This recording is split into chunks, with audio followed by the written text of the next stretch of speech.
Hey True Crime Besties, welcome back to an all-new episode of Seriously.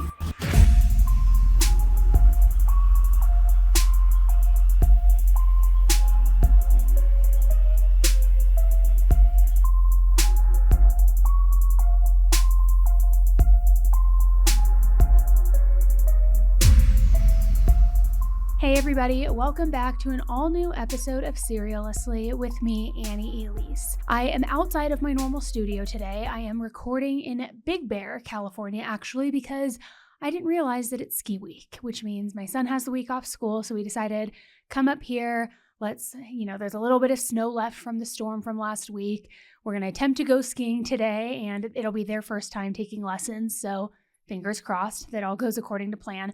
But if you're watching the YouTube version of this, then you see that I'm not in my normal set. But anyway, today we are going over headline highlights, and there is so much to talk about today because it is an episode that is full of not only new cases, but also a lot of updates in existing cases. I'll start off by just giving you a little sneak preview, but one of these cases is about a doctor who allegedly murdered 10 of his patients, but then tried to cover up every single individual murder by setting a fire to their residence. It's very complicated, very confusing, but we're going to get into that. But honestly, serial killer, right? We also are going to talk about an update in the infamous case of Josef Fritzl. Now, some people call him Josef. It's Josef Fritzl. He was the guy, you probably are familiar. There was a movie based off him. He locked his daughter in a basement for over 2 decades, had multiple children with her. There was a movie made off of this case. It was called Girl in the Basement. And he actually might be getting released from prison. It is unbelievable. So we're going to talk about that case too. Another case that we have talked about briefly, but don't worry, I'll give you the recap, is Lindsay Shiver. It looks like she is going to possibly be released and have given another chance on bail, even though, in my opinion, she screwed up her last chance so badly because they told her not to go on a press tour. She went on Good Morning America, out of all things. So then she was thrown right back in jail in the Bahamas, but now it looks like she might be released soon. There also has been an update in the Diddy and Jay-Z of it all. Particularly, not only has one of the lawsuits been dropped and dismissed, but there is a new lawsuit for $100 million, but it's not what you think. So we're going to go over that too. We'll talk a little bit about the Megan Boswell trial because I know I've been talking about that on the last couple of episodes. She is who I deem Casey Anthony 2.0. She has officially been found guilty. She's been sentenced, so we'll touch on that a bit. And then we're going to talk about this case about a man who was convicted of killing his fiancée in Fiji while the two of them were on their honeymoon. I touched on this, I believe it was a year ago. Way more details have come out, and this is so bizarre to me, and I don't want to get ahead of myself, but they go on this extravagant, beautiful honeymoon in Fiji. He not only allegedly murders her, but then he tries to flee in the most ass-backwards way I've ever heard of. So we're going to jump right in to all of it. Let's start with this doctor who allegedly has killed 10 people and then tried to cover his tracks by setting fire to all of the residences. So this case actually sounds like it's right out of an episode of Criminal Minds or, NCIS or any one of those shows because it truly is wild. But a German doctor who works in Berlin has now been charged with killing 10 of his patients. And in half of those cases, like I said, he allegedly tried to start fires to cover up the murders. So this doctor, whose identity hasn't yet been released, first got charged back in August, and this was because the police suspected him of killing 4 elderly patients. All of them were between 72 and 94 years of age, which we talked about elderly crime before on here, and it never ceases to amaze me because, what kind of sick person are you to then be, in a position of power, like a doctor or a trusted official, and then you prey on some of the most vulnerable people? It's just sick. So this doctor, he was 40 years old, and he was also a part of a nursing care team.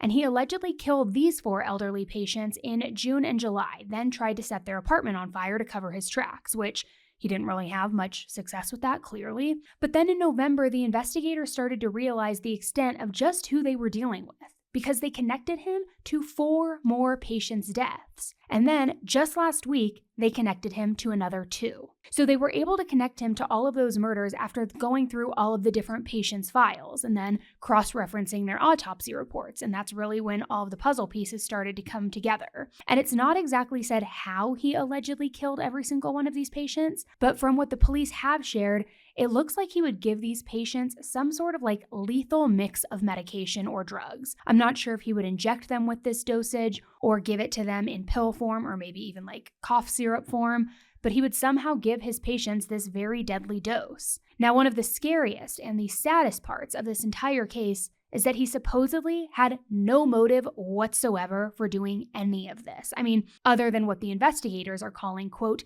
a literal lust for murder. But other than that, no motive. Not that we ever see a huge motive in this, because a lot of the times we see caretakers, hospital staff kind of, inject the insulin in the IV bags or do these things, especially with elderly patients, and they don't have a motive. It's just more of like a power trip, right? They have the power to play God and do these things.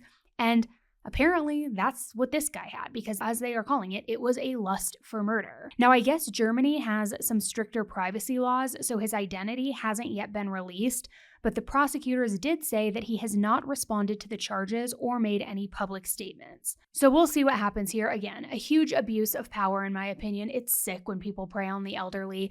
This does enter serial killer territory, clearly, so we'll see how this all pans out. Now, this next case is the one of Josef Fritzl. And when I tell you, this case has haunted me for years. It is every person's worst nightmare. And I feel like any of these stories that we hear about somebody being held captive in a home or in a basement and then being rescued and released, I don't know if it's just me because I cover a lot of true crime. Tell me if you do this too. But I swear, every time I'm driving up and down the street, whether it's my neighborhood or a neighborhood I'm not familiar with, or even on vacation, like right now, literally in the mountains, I had this thought yesterday, and I drive past these houses. I'm like, I wonder out of all of these houses, how many of them have somebody held against their will? And I don't know if that's, again, just my sick mind, because I'm also the kind of person where if I'm in a mall or like a concert, I also think to myself, I wonder how many people attending this have killed somebody. I wonder how many people files. Like, my mind just goes there, which that can't mean I'm well.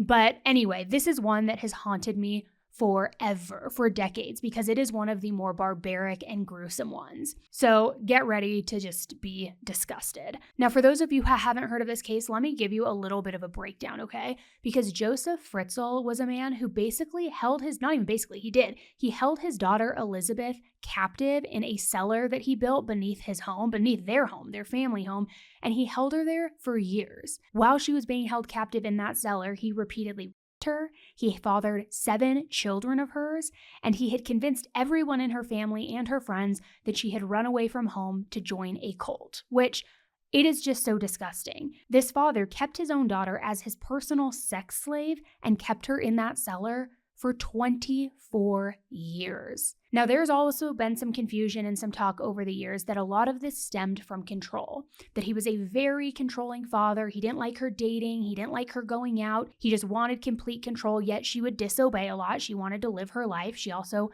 fell in love and wanted to just be, a typical teenage girl. And so because of that, one day he just not even overreacted, but it's like a fuse blew.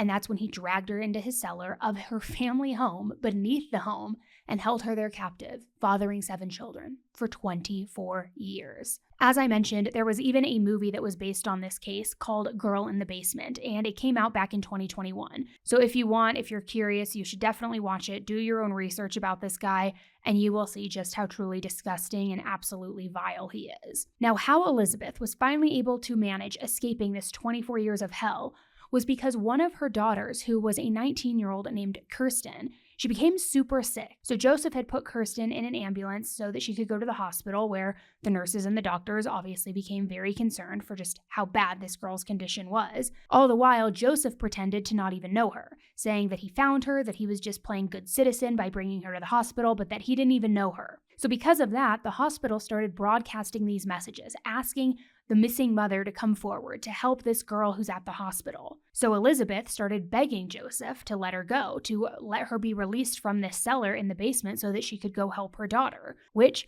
for whatever reason, he finally agreed to it. So they went to the hospital, and Elizabeth started acting a little bit, not suspicious, but trying to say what was going on without saying what was going on, to give the eyes to the doctor and the hospital staff so that somebody would help her. And after making the police promise that she would never ever have to lay eyes on her father again, she told the investigators and the staff everything about her 24 years as a hostage to her own father. And Josef was 73 years old at the time, so I don't know if he was just getting weaker and didn't think that he could keep living this double life any longer, and that's why he agreed to let her out. But it wasn't like he let her out and then advertised what had happened and that he was the one responsible. She's the one who had the bravery and really went to these people and said, "This was my father. I've been held captive for over 2 decades." So after Elizabeth finally escaped and told everybody what had happened, Josef was arrested and he was charged with enslavement, incest, coercion, and false imprisonment of Elizabeth. He was also charged with murder by negligence of his infant son because one of their kids had died just days after being born. Now also, just as a side note, I have to say that all of these kids were, yes, technically his children, but also his grandchildren. Just a very gross fact in all of that. So after a 4-day trial, Josef pleaded guilty and he was sentenced to life in prison. A motive, though, was never given for any of the things that he did. For the last time, Josef Fritzl took the long walk to court. A dozen policemen guarding a man who's received thousands of death threats. He looked every inch someone ready to finally face judgment. This is the face of a man who's been broken. After the cameras had left, his lawyer told the jury it was the presence of his daughter Elizabeth in court this week that made him change his pleas. Fritzl himself then addressed the jury. "I'm sorry from the bottom of my heart," he said. "Unfortunately, I can't change anything now." So when he was sentenced to life in prison, he had a minimum of 15 years before he would become eligible for parole. And now those 15 years are up. He could theoretically be released after 15 years at the earliest, and then of course 3 judges would have to decide again on this release. Josef's lawyers are saying that they will be submitting a parole application in the coming weeks, and they've also said that they are very confident that he will be released, possibly this year or by the next one. His lawyers say that he no longer poses a danger to society due to his age and due to how frail he is since he's now 89 years old. But personally, my thoughts are this guy should never see the light of day again. I don't care first of all, 15 years is not enough in my opinion, but also I don't care how old you are and because of your age, you're not a danger to society because you're so weak. That doesn't matter. The punishment for holding your own daughter captive for over 2 decades and for fathering children with her and instilling that trauma on her and everything she's had to endure and those kids have had to endure, that, in my opinion, equals you should be locked up for life. I don't care your age. I don't care how frail you are. It's not about you being a danger to society at this point. It's about retribution. It's about payback. It's about making sure that he is held accountable for what he did and what those horrific, vile actions were, right? It just doesn't make sense to me. How he only served 15 years or might only have served 15 years, I'll never know. I think he deserves to rot in prison forever. Now, as if all of this wasn't crazy enough, Josef is so insane that he fully believes that once he is released, he will be greeted with what he is calling fanfare. He legit thinks that people will be so incredibly happy to see that he is out, that he is walking free, and that he has a chance to finish his life outside of prison, which, no, bro. I think it is the complete opposite. I think that his family, along with the majority of the public, are going to be outraged by this. Who wouldn't be? How is this guy, if he was just walking down the street, I mean, how do you justify that? How do you justify this man being released? I will keep an eye on it. I hope it doesn't go through, but we have seen crazier things happen, right? Now let's talk about this other case because it's a case that we have talked about on this channel. There hasn't been a resolution yet, but it is a very wild one. So I'm sure a lot of you are familiar with it, but Lindsay Shiver, the former beauty queen who was accused of hiring a hitman to kill her husband while they were on vacation, is set to return to the US after being granted bail again. So Lindsay is a former beauty queen, and she was married to an ex-NFL player named Robert Shiver. And safe to say their marriage was on the outs and they were almost completely estranged at this point, but they were technically still married. So in July of 2023, Lindsay was arrested for an alleged murder-for-hire plot against Robert. While in the Bahamas, police ended up finding incriminating text messages between Lindsay and her alleged lover, Terrence Bethel, and also some text messages with the alleged hitman, Farron Newbold Jr. And in these text messages, they were apparently all three talking about this murder plan, how they were going to get away with it, concocting the whole plan. And according to the police report at the time, Lindsay admitted to sending a text message that said, "Kill him," with a photo of her husband attached to it. Now, all three of them pleaded not guilty to these charges. So then, in December of 2023, Lindsay was actually granted bail at $100,000, and Terrence was also granted bail. However, with this bail, there was a certain set of conditions that Lindsay had to follow. This included going back to her home in Georgia, wearing an ankle monitor, returning to the Bahamas for all court hearings, and she had to follow a gag order, meaning she was not allowed to speak publicly about anything regarding the case. But boy, oh boy, did they screw that last one up. Because without getting permission from the courts, Lindsay and Terrence spoke to media outlets ad nauseum and even gave interviews with Good Morning America, where they would just talk about the case. They would give their take, their opinion, and their point of view. So, because of this, obviously, the court revoked their bond, and they were rearrested after violating the agreements back in October of 2024. But now, recently, the judge has changed his mind, and he is reinstating Lindsay's bond back to what it was originally set at. So this means that she is set to be released for a second time. This time, she'll return back home to Georgia, where she'll just wait until her trial starts. However, her trial date has also been pushed back. It was scheduled for March, but now it is set for August. So nobody really knows why the judge has changed their mind and why they are giving Lindsay and Terrence another chance at bail. It beats me. I have no idea. If they talked once, I would imagine they would talk again. But Lindsay and Terrence still insist that there was never even a murder plot. They just said that Farron isn't even a hitman, that this was all a joke. She was just frustrated about her ex. So this is all pretty crazy, and it will definitely be interesting to watch this whole thing unfold. So we will definitely be keeping an eye on Lindsay. We'll see if she follows her bond conditions this time. We'll see what happens.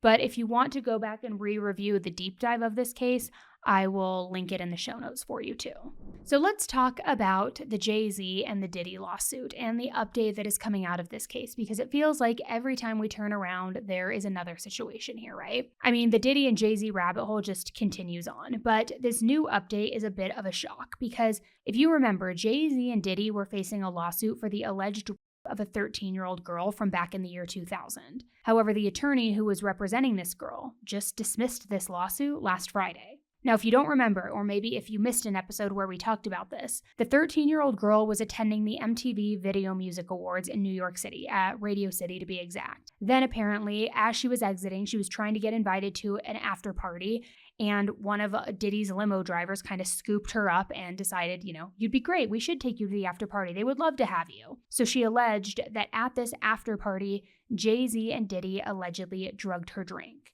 Then after that, they her, all while a third female celebrity was inside the room watching the entire assault go down. Through this entire lawsuit, the woman has remained anonymous. But on Friday, the lawyer said that the lawsuit was voluntarily dismissed with prejudice. And since it was dismissed with prejudice, it means that this suit cannot be refiled and that this anonymous woman cannot sue again. It wasn't explicitly said why the lawsuit was dismissed, but I would imagine that it has something to do with a report by NBC where they were talking about the inconsistencies with her story. They wrote that the woman had said that her father picked her up after the assault, but then her father said that he doesn't remember even doing that. Then the woman said that she spoke to a certain musician at the party. However, the musician was apparently on tour, not even in New York City at the time of the party. Which I will say, her lawyers argued that victims of sexual can lose memories or even have some different time lapses within their memory, which is entirely true. But Jay-Z's lawyers tried to use these inconsistencies in her story to throw out the lawsuit entirely last month. Which I have to say, whether this was true, whether it was fabricated, whatever the reason is, it is a true statement that victims block trauma out, that their memory may not be exact, that they might have time lapses, and taking into consideration that this was 25 years ago, and that the girl was only 13 years old at the time, I understand it's a big life event, allegedly, but also I think that it certainly is possible that she doesn't remember all of the details exactly as they happened. not only because of the time that has passed, but her age, and again, the trauma and fight or flight mode that your body goes into to block that out and suppress those memories. But what do I know? So Jay-Z's attorney further said that the case was dismissed without any settlement or any payment, and he called the allegations false and malicious. Jay-Z's company, Roc Nation, also issued a statement saying that this is a victory. He also said that this issue caused a lot of trauma for Jay-Z, his wife, and his children. And I just read, too, that Jay-Z is actually suing the lawyer, Busby, the one who's been responsible and behind all of these lawsuits for all these Jane Does and all these victims, that he is suing him for $100 million, claiming that this has not only created such distress for his family, but even has put his life in jeopardy, because he claimed that when he went to the Lion King premiere for Blue Ivy's debut, that somebody apparently held him at gunpoint and was threatening his life. I hadn't heard of that. I'm not saying it's not true. I just hadn't ever heard of that. I didn't see it in the news. It very well could have happened. I don't follow Lion King news or premiere news or Jay-Z news that much, but he's saying that because of this, he's suing for $100 million because not only, again, was there distress, but he put his life in jeopardy. So this whole lawsuit being dropped definitely came as a bit of a shock to everybody, especially the fact that it got tossed out and the girl might not ever see justice now, if that was in fact true. But I will say that although Jay-Z's lawsuit got thrown out, Diddy is still facing dozens and dozens of lawsuits, some that do not seem to be going away anytime soon. So with this case being thrown out, Diddy's lawyers are now trying to, of course, use that as leverage, saying, oh, well, yeah, all the allegations against him are just based on lies, just like this one, which, I don't know. I'm of the mentality of where there's smoke, there's fire. I think there is a lot of suggested proof indicating that this Diddy thing goes way deep. But of course, they're using this as like they're going to use anything they possibly can, right? And they're saying, just like this example, all these other ones are fabricated too. We want all these thrown out, but I highly doubt that's going to happen. In the meantime, Diddy has been locked up in Brooklyn since September 2024, and he's facing racketeering and sex trafficking charges. He's been denied bail 3 times now too, so he is definitely staying behind bars for now. Now his trial is set for May 5th, 2025, which I can't even believe that it is coming up that quickly. Yet we haven't seen Brian Koberger in court for years, right? I don't know, not that they're the same, obviously, but like this is so fast. Now he could be looking at a life sentence if he ends up being convicted. So I'm going to follow this closely. I will keep you updated and I will follow that trial literally like glue. Now, before we get into this honeymoon murder and this guy trying to flee in the most dumb way I've ever heard, we're going to take a quick break and hear from today's sponsors.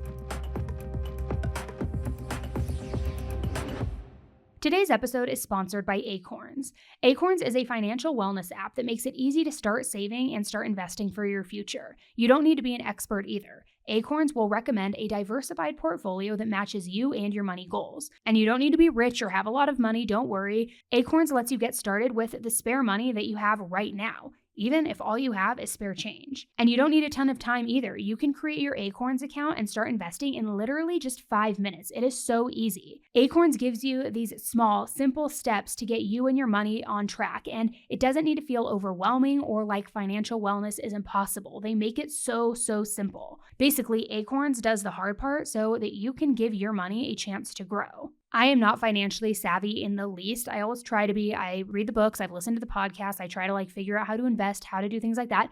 But I'll be honest, it always goes over my head. So this has been something that has just changed my experience tremendously because, like I said, they do the hard part for you. You don't even have to be super savvy and knowledgeable like I thought you did. So sign up now and join the over 13 million all-time customers who have already saved and invested over $22 billion with Acorns. Head to acorns.com/AE or download the Acorns app to get started. Paid non-client endorsement compensation provides incentive to positively promote Acorns. Tier 1 compensated provided investing involves risk. Acorns Advisors LLC and SEC registered investment advisor. View important disclosures at acorns.com/AE. All right, guys, let's be real. How many times have you put on shapewear and immediately regretted it? I mean, not only because sometimes it's impossible to breathe. You have the squeezing, the rolling down, the absolute panic and struggle to go to the bathroom.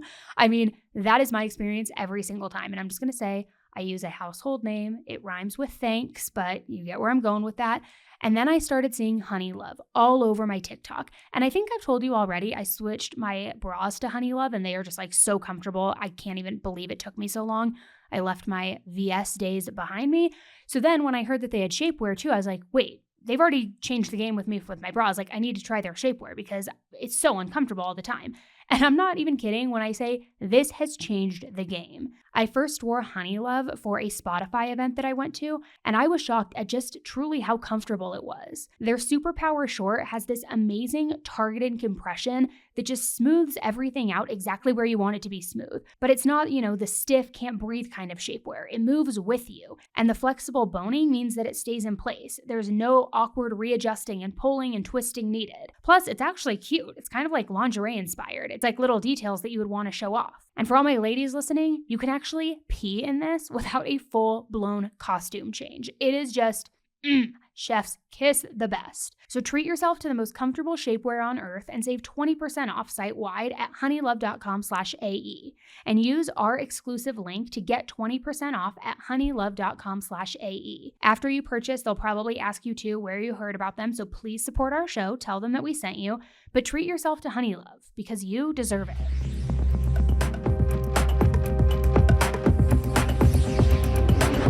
Okay, guys, so I'm going to just give you a quick update on Megan Boswell, who was found guilty, the sentencing, all of that, and then we're going to talk all about this honeymoon Fiji murder. So the heinous case of Megan Boswell is finally coming to a close.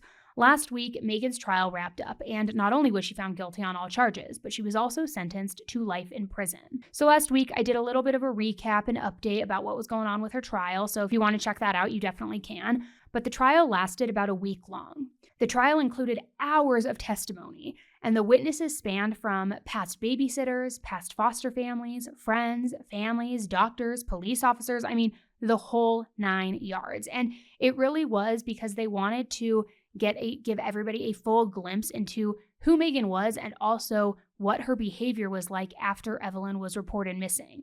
So Megan faced a total of 19 charges. These included murder, child abuse, tampering with evidence, abuse of a corpse, false reporting, and on and on and on. So last Wednesday, the lawyers gave their closing arguments, and after 4 hours of deliberating, the jury found her guilty on every single one of the 19 charges. And right after she was found guilty, the judge gave the jury a very short break, and then they immediately started with the sentencing portion of the trial. Now, the important thing to know here is that since Megan was found guilty on all of the charges, she was definitely 100% going to get life in prison. However, the sentencing trial was to see whether or not she would get life in prison without the chance of parole or life in prison with the chance of parole, specifically after serving 51 years.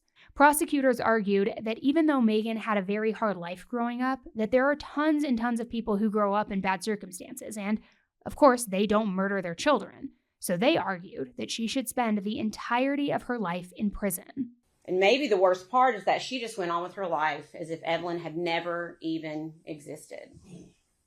But Evelyn did exist. Evelyn is a real person. And Megan Boswell should not be able to go on as if Evelyn did not exist.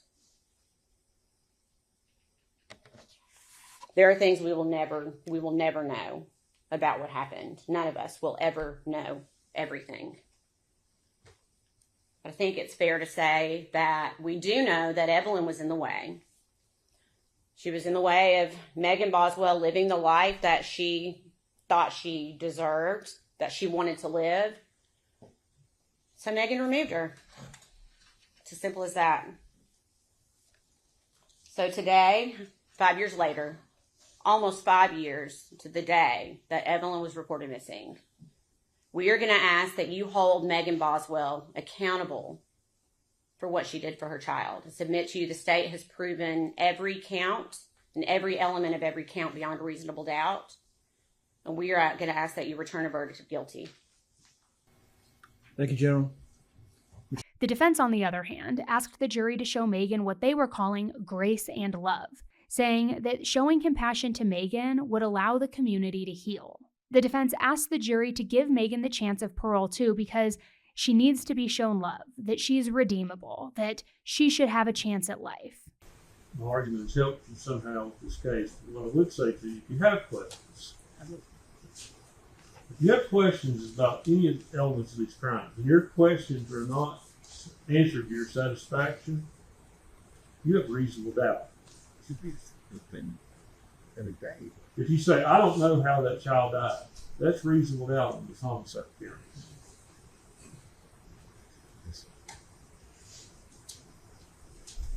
I don't think I have much more to say to you. I go to a Baptist church and I hate long sermons. I'm used to them. Then the deputy district attorney shared his final closing statement, and he said to the jury that they should show Megan Boswell, quote, the same compassion and grace that she showed Evelyn. And he asked the jury to send her away without any chance of parole. So in the end, the jury ended up deciding to give her life in prison with the chance of parole. This will be after 51 years, which I gotta say, I do not agree. Madam Foreperson, did the jury come to a unanimous decision for sentencing on counts 1, 2, and 3? Yes, Your Honor. If you would deliver the verdict for count 1. We, the jury, unanimously agree that the defendant shall be sentenced to imprisonment for life. And did each member of the jury sign the form? All right. If that is each individual juror's verdict, please raise your right hand. Let the record reflect each juror raise their right hand. So this sentencing of life in prison is just for her 3 first-degree murder convictions. The sentences for all the other charges, like the tampering with evidence, the abuse of a corpse, the false reporting, all of those will be decided on May 22nd. And then once those are figured out, it'll probably affect how the entirety of her prison sentence ends up being carried out. But as of right now, Megan will be put in prison for at least 51 years. And then after time is served, she will get the chance to go for parole. I'm sure that this case has taken such a toll on friends, family involved, even the community. And for me personally, I don't feel that 51 years is nearly enough for what she showed was her priority, and that was living a life without Evelyn, in my opinion. But I don't know. I wasn't on the jury, so guess she gets to be free after 51 years, which will put her somewhere around, 75 years old maybe? A little less, a little shy of that. I can't really do the math. So at least the majority of her life she'll be locked up, but in my opinion, there should be no parole offered. I don't know. Those are just my thoughts. So let's talk about this Fiji Honeymoon murder, because this one is absolutely crazy. Again, not only because of what happened and the course of events that took place, but then when this guy literally tried to flee. So I covered this case in the past. I will link it. So for those of you who are not familiar with this case, let me give you a little bit of a breakdown. Bradley and Christy got married in 2022, and Bradley was doing IT for a nonprofit organization while Christy was working as a pharmacist at the time. Also, let me just add in, their romance was definitely a bit of a whirlwind one. They got married just 3 months after meeting, so things were definitely moving fast. But, when you know, and they were in love. So after they got married, they headed over to Fiji for their honeymoon, and they were staying in this very exclusive Turtle Island resort, which sounds and looks picture perfect, but it definitely was not, because 2 days after the newlyweds got there, their honeymoon went unbelievably south. So one night, the hotel workers heard Bradley and Christy arguing. However, they didn't think to intervene. All couples argue. There was a lot of drinking involved, things like that. However, the next morning, the couple didn't show up for breakfast or for lunch. And let me also just add this in. This resort that they were staying at, it only had 14 couples staying there at a time. So it was definitely very easy to notice that they had missed from breakfast, from then lunchtime.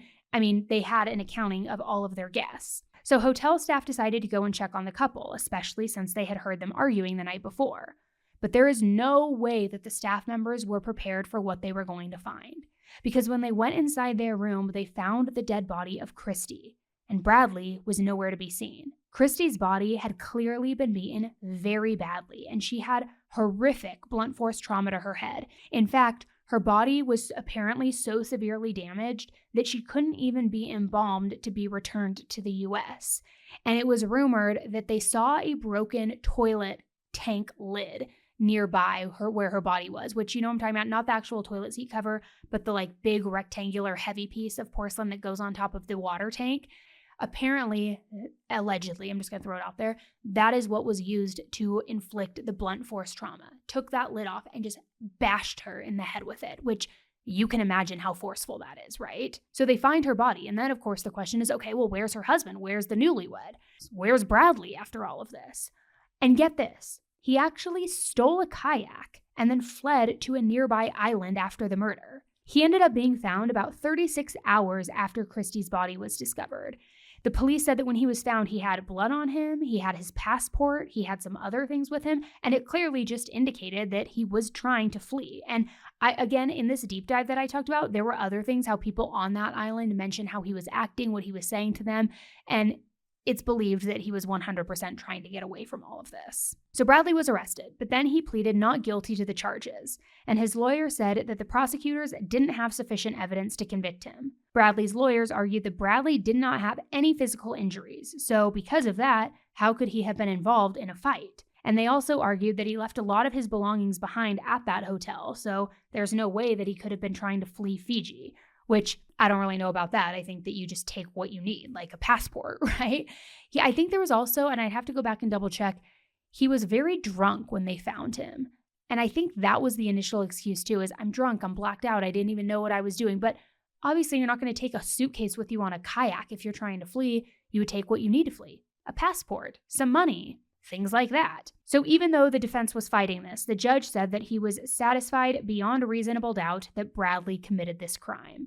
So Bradley's trial lasted 8 days, and he was convicted in December of 2024. But then, last Tuesday, he was sentenced to life in prison. So Bradley will have to serve 18 years in prison before he can even be considered for a pardon.